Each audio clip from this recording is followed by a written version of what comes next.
Charles approached Anne after besieging the city of Rennes, Rennes, one of Brittany's most important cities. So Anne was under siege, stuck in her castle. She had run out of money to pay her mercenaries. The people of Rennes were hungry. Some of them were starving, and she was in a desperate situation. So Charles, as King of France, could have simply captured her and taken over. But he wanted to meet her in person because he had heard a lot about her through the years. His father, Louis XI, had always wanted to annex Brittany and had complained about her father and said a lot of stuff about them. So Charles was pretty fascinated. So he actually told his men that he was just going to go pray at some chapel outside of the gates of Rennes, but he walked into the city. He was only accompanied by his squire, and he requested an audience with Anne of Brittany.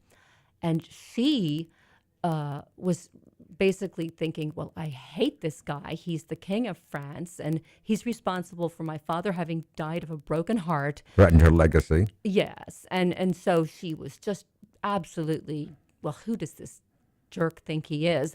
But in any case, she allowed him to approach her. And then what happened is that they somehow both found each other sympathetic. They were both sort of orphans. Anne truly was an orphan. Charles, both of his parents were dead, but his older sister, Anne de Beaujeu, Beaujeu, was regent of France, 7 years older than him. She had acted as regent since his father had died at age 13. And so now Charles was 21, and he was sick to death of his older sister calling all the shots. So when he met Anne of Brittany and he realized, well, gosh, I sort of really like this lady. And by the way, she was ravishingly beautiful as well as very It intelligent. does help, doesn't it, It helps. Rozsa? And she was very refined. And poor Charles had just been neglected woefully by his father. His father was too busy plotting and planning and manipulating as a spider king.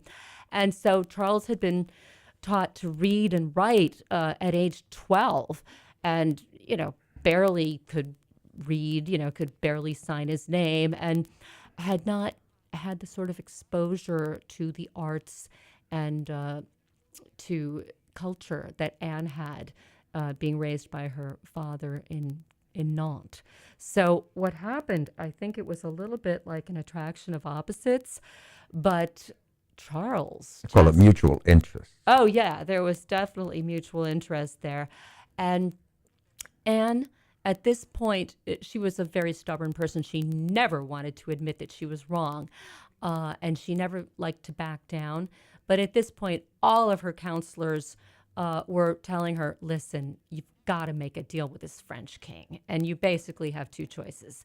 You're either going to be his prisoner, or you have a very big opportunity here to be his wife.